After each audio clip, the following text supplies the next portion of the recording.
안녕하세요 여러분, 랜선선교사 담혜석입니다. 예전에 제가 생각했던 것들을 정리한 글이 있는데 그거를 좀 소개해드리고 싶어서 카메라를 켰습니다.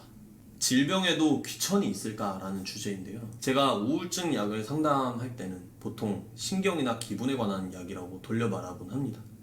환자는 이미 의사한테 들어서 증상을 인지하고 있어요.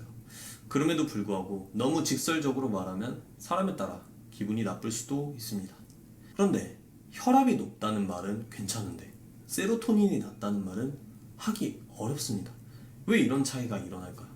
질병은 우리한테 육체적 고통을 넘어서 수치심을 줍니다. 그런데 어떤 질병은 더 수치심을 줍니다. 우울증이야 사회적 차원에서 의식 개선이 이루어지고 있다지만 여전히 일부 교회에서는 악령 혹은 의지, 노력 드립을 치는 사람들이 존재하죠. 그에 비해서 공황장애는 간증의 단골로 등장할 정도로 지위가 높아졌습니다. 주연병이나 망상증은 여전히 사회악처럼 여겨지죠. 정신질환뿐이 아닙니다. 치질은 극심한 고통을 주지만 남들에게 쉽게 말할 수 없죠.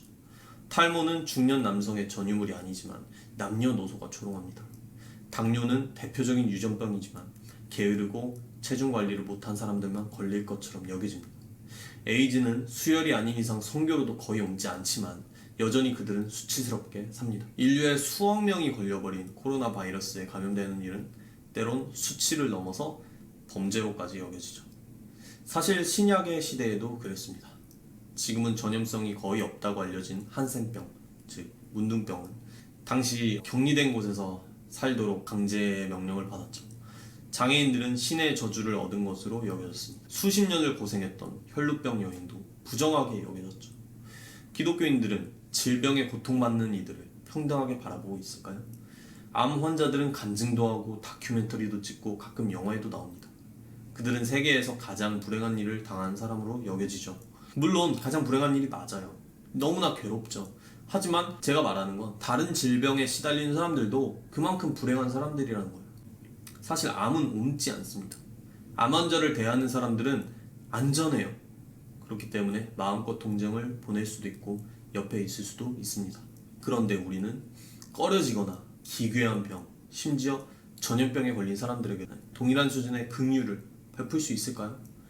내가 그로 인해서 피해를 보더라도 의학적 목적으로 위험도의 차이를 구별을 할 수는 있습니다. 하지만 질병에 의한 인간의 고통에 본질적인 귀천이 있어서는 안 됩니다. 예수님은 사소해 보이는 베드로 장모의 열병도 고치셨고 부정해 보이는 문둥병자도 어루만지셨습니다.